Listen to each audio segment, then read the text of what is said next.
السلام علیکم دوستوں آج کی ویڈیو میں آپ سے حضرت علی کرم اللہ وجہ کریم کے موت کے بارے میں فرمائے گئے ارشادات شیئر کروں گا۔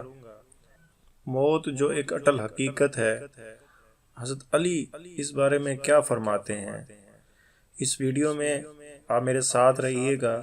حضرت علی پاک کا ارشاد ہے، موت کے لیے ہر وقت تیار رہو کیونکہ وہ ہر گھڑی سر پر کھڑی ہے۔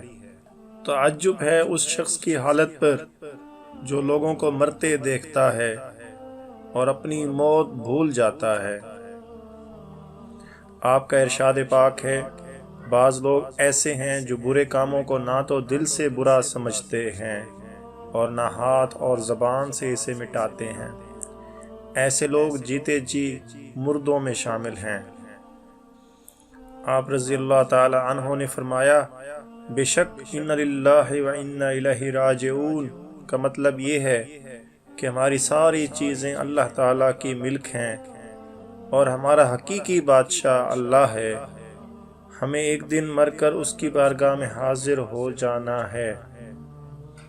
آپ نے فرمایا، بے شک انسان کے ساتھ دو فرشتے ہیں جو ہر وقت اس کی حفاظت کرتے ہیں، اور جب اس کی موت آ جاتی ہے تو اسے موت کے حوالے کر دیتے ہیں۔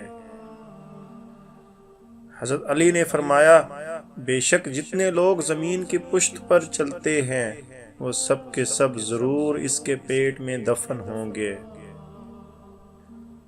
حضرت علی پاک نے فرمایا، بے شک سب سے اچھی موت یہ ہے کہ انسان اللہ تعالیٰ کی راہ میں قتل ہو جائے۔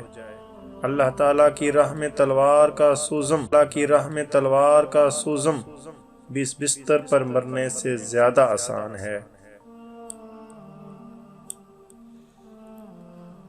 آپ نے فرمایا، تیری عمر صرف وہی وقت ہے جس میں تو موجود ہے، کیونکہ گزشتہ وقت چلا گیا اور آئندہ کا کچھ اعتبار نہیں ہے۔